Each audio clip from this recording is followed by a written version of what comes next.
महाराज जी, विवाह में क्या क्या देखना चाहिए? जय श्रीमन नारायण। बहुत ही अच्छा प्रश्न पूछा। इस आपके प्रश्न के माध्यम से कई लोग जो है लाभान्वित होंगे। जय श्रीमन नारायण।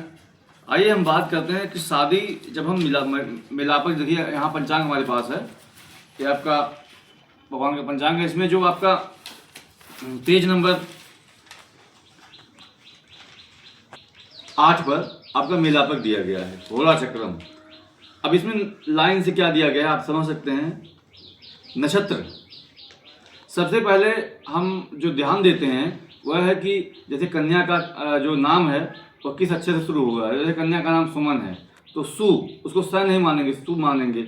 और मान लिया बालक का नाम है सूर्या मान लिया है, या आर्यन है तो उसको आ मानेंगे। इस तरीके से पहले वर और कन्या का नाम हम जो है देखते हैं। साथ ही साथ नाम का एक कॉलम इसमें है। उसके बाद और क्या इसमें चीज़ें देखी जाती हैं उसको आप ध्यान रखिए। नक्षत्र, नाम के सहारे नक्षत्र हम देखते हैं और नक्षत्र से हम कुंडली का मिलान करते हैं कितने गुण हैं। साथ ही साथ आपको यह ध्यान देना होगा कि नाड़ी दोष ना हो, खासकर ब्राह्मण में नाड़ी दोष ना हो। नाड़ी 3 प्रकार की होती है, आदि नाड़ी, मध्य नाड़ी, अंत नाड़ी। लेकिन अगर जो कन्या और वर की जो नाड़ी है वो समान, यानी कि दोनों की आदि नाड़ी है, तभी विवाह कितना भी गुण बैठे नहीं हो सकता। अगर ऐसा विवाह होता है तो अशांति बनी रहती है। हाँ, नाड़ी जो है अलग होना चाहिए। किसी का आदि है तो दूसरे का अंत हो या मध्य हो, किसी का मध्य है तो दूसरे का आदि हो या अंत हो। नाड़ी इस प्रकार 3 प्रकार की होती है, तो नाड़ी भिन्नता होनी चाहिए। दूसरी बात, ब्राह्मण के अलावा ब्राह्मण में भी देखा जाता है एक चीज़ और, जो कि गढ़ है।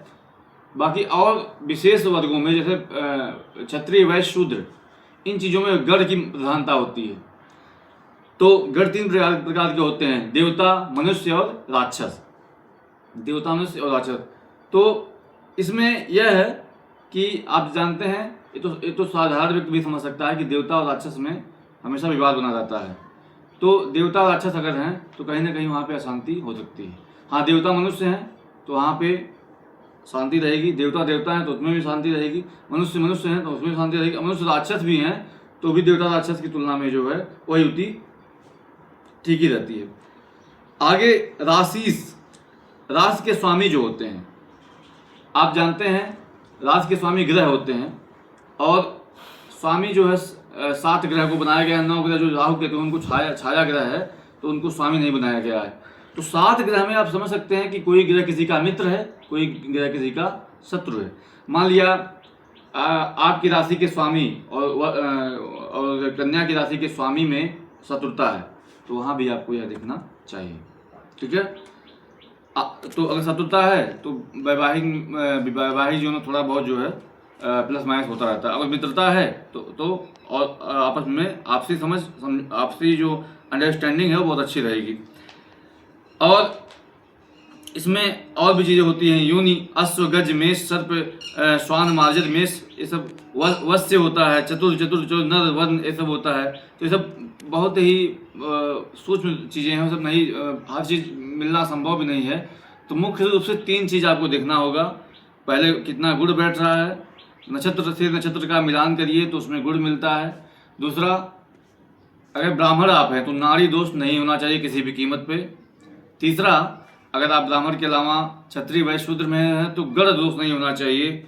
और एक होता है बहुत ही इंपॉर्टेंट चीज, गृह मैत्री। गृह मैत्री क्या होता है, जो राशि के स्वामी हैं, मान लिया कन्या की राशि के, मान लिया राशि कन्या है, कन्या की राशि मान लिया कन्या की राशि कुछ है, उसके स्वामी जो होते हैं और वर की राशि के जो स्वामी होते हैं उनका अलग अलग उनका मैचिंग होता है। गृह मैत्री अगर 2.5 से ऊपर है, 5 पूरा गृह मैत्री होती है, अगर 2.5 से ऊपर है तो विवाह बहुत अच्छे से हो रहा है। गृह मैत्री थोड़ा कम है तो भी थोड़ा विवाह में थोड़ा हल्का फुल्का समस्याएं आगे चल के आती हैं।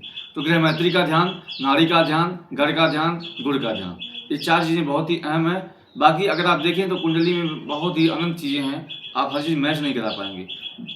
इसलिए फिर से एक बात रिपीट करते हैं, नाड़ी का, गढ़ का और गृह मैत्री का विशेष ध्यान दें, और राशि के स्वामी का विशेष ध्यान दें। आप सभी को जय श्रीमन नारायण, जय श्री हरि, जय श्री राधे।